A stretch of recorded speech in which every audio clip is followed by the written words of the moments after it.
Good morning मित्रों। दैनिक रोजगार समाचार पेपर की इजारा फटाफट बड़ी खबरों में आपका स्वागत है। इजारा प्रमुख खबरों को विस्तार से देखने से पहले आपसे निवेदन है कि देव एकेडमी को सब्सक्राइब जरूर करिएगा। वीडियो अच्छा लगे तो लाइक शेयर कमेंट करना ना भूलिएगा मित्रों। तीसरे चरण की काउंसलिंग पूरी। नियुक्ति पत्र पाने से वंचित 65 अभ्यर्थी ने लिया काउंसलिंग में हिस्सा। गोंडा में 1110 शिक्षक पहले ही पा चुके हैं नियुक्ति। 5 अनुपस्थित अभ्यर्थियों ने कराई काउंसलिंग।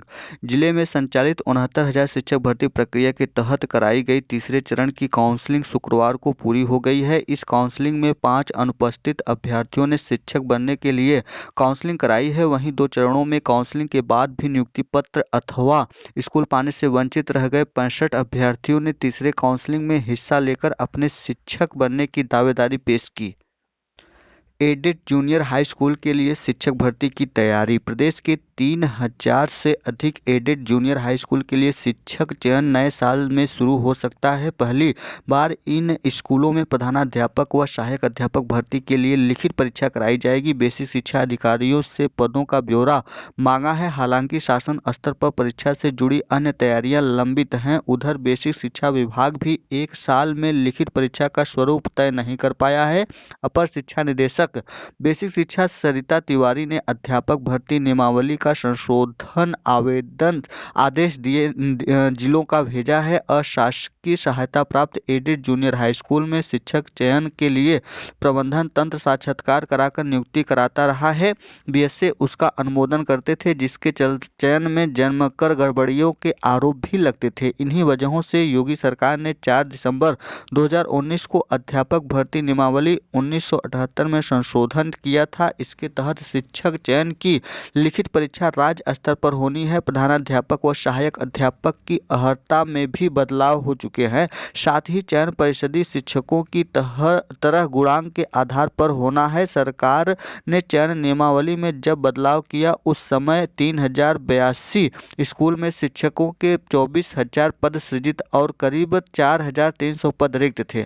शासन ने इस साल जनवरी में सचिव परीक्षा नियामक प्राधिकारी उत्तर प्रदेश प्रयागराज को यह कहते हुए परीक्षा संस्था बनाया था कि नया आयोग गठित होने तक वह चयन करेगा। हालांकि यह अटकलें भी लग रही है कि परीक्षा संस्था में बदलाव हुआ है। इस बाबत बीएसएस से बीती 15 जनवरी तक रिक्त पदों का ब्यौरा मांगा गया है, लेकिन सूचना नहीं मिली। फिर जून में बेसिक शिक्षा विभाग ने अपर शिक्षा गायत्री ने पदों का ब्यौरा जल्द मांगा। पत्र में लिखा था कि रिक्त पदों पर चयन होना है।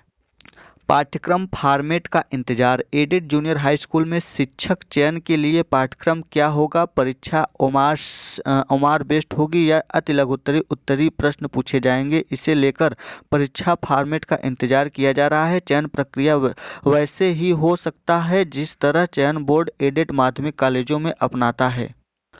अब सेवा योजन की वेबसाइट से होगी सरकारी विभागों की संविदा भर्ती। 15 को लगेगा ऑनलाइन रोजगार मेला, होगा घर बैठे साक्षात्कार। युवा बेरोजगारों को संविदा भर्ती में अवसर देने के लिए सरकार ने 18 अगस्त को शासनादेश लागू किया था। कोरोना संक्रमण के चलते इसे अमली जामा नहीं पहनाया जा सका था। अब इसे सख्ती से लागू किया जा रहा है। संविदा की भर्ती की सूचना के साथ ही भर्ती की पूरी प्रक्रिया की जानकारी संविदा भर्ती करने वाली कंपनी को वेबसाइट पर दिखाना अनिवार्य होगा। कुल स्थान का 70% भर्ती भी अनिवार्य होगी। नीट के सफल अभ्यर्थी को राहत। हाई कोर्ट ने खारिज की उत्तर पुस्तिका को चुनौती देने वाली याचिका। लॉकडाउन में रिमांड आदेश न देने के मामले में सुनवाई 19 जनवरी को। तहसीलदारों को सहायक कलेक्टर का अधिकार। राजस्व विभाग के प्रस्ताव को योगी कैबिनेट ने दी मंजूरी। ग्राम समाज की संपत्ति पर अवैध कब्जे से जुड़े वाद पर कार्रवाई का अधिकार बहाल। राजस्व संहिता लागू होने की तिथि से प्रभावी। एसएससी अब नए स्वरूप में होगी स्किल टेस्ट। कर्मचारी चयन आयोग कंबाइंड ग्रेजुएशन लेवल परीक्षा 2018 का स्किल टेस्ट 18 व 19 दिसंबर को कराएगा। टियर 3 की परीक्षा पास कर चुके अभ्यर्थियों का यह स्किल टेस्ट नए स्वरूप में कराया जाएगा। देश भर में 31,878 को टेस्ट में शामिल होंगे, जबकि यूपी व बिहार प्रांत के अंतर्गत आने वाले मध्य क्षेत्र के 5,768 स्किल टेस्ट के लिए चुने गए हैं। अभ्यर्थियों की सहूलियत के लिए यूपी बिहार के 7 शहरों में टेस्ट किया जाएगा। 13 नए राजकीय मेडिकल कॉलेजों का रास्ता साफ।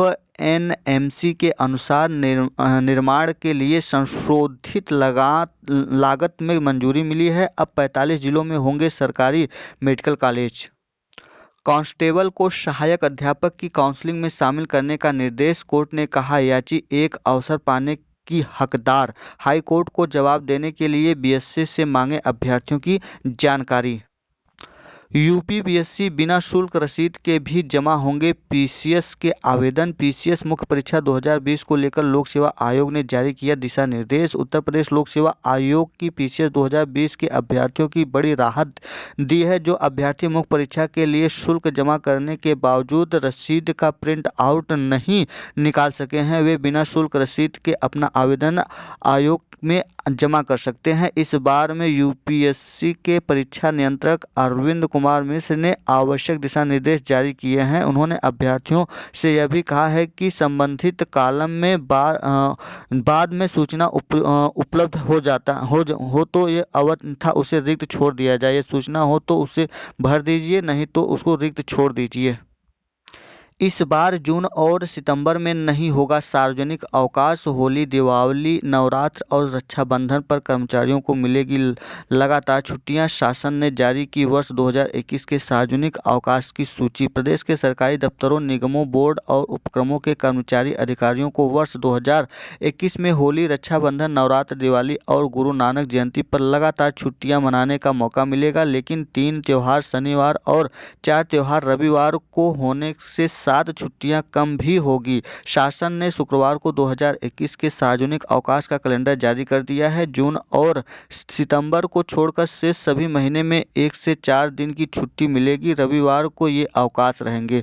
2 अक्टूबर गांधी जयंती, 6 नवंबर भैया दूज और 25 दिसंबर क्रिसमस डे रविवार को रहेंगे ये छुट्टियां। 28 मार्च को होली, 25 अप्रैल को महावीर जयंती, 15 अगस्त स्वतंत्रता दिवस और 22 अगस्त को रक्षाबंधन।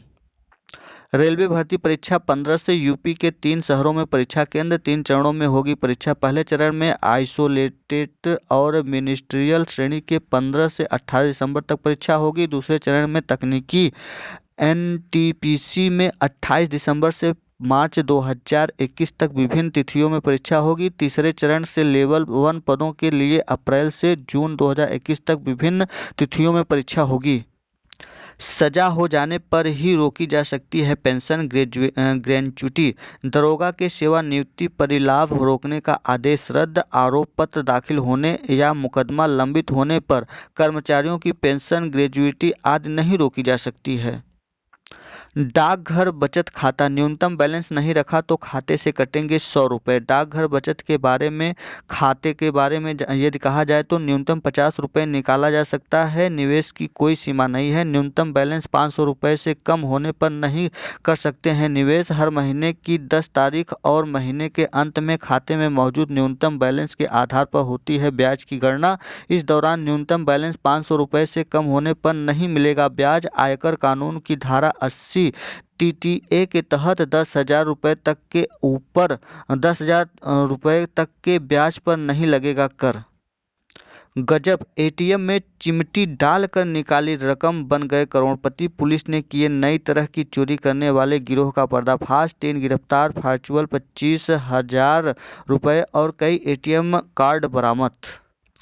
3 माह से राशन न लेने वालों के कार्ड होंगे निरस्त। विभागीय अधिकारियों के साथ ही कोटेदार भी कर रहे हैं चिन्हित। अपात्रों का राशन कार्ड निरस्त कर पात्रों को जारी किया जाएगा। ये था आज का दैनिक रोजगार समाचार पेपर की इजारा फटाफट बड़ी खबरें। वीडियो अच्छा लगा हो तो देव एकेडमी को सब्सक्राइब, लाइक, शेयर, कमेंट करना ना भूलिएगा। दोस्तों, वीडियो में अंत तक बने रहने के लिए बहुत बहुत धन्यवाद। फिर मिलते हैं नई सूचना के साथ, तब तक के लिए नमस्कार।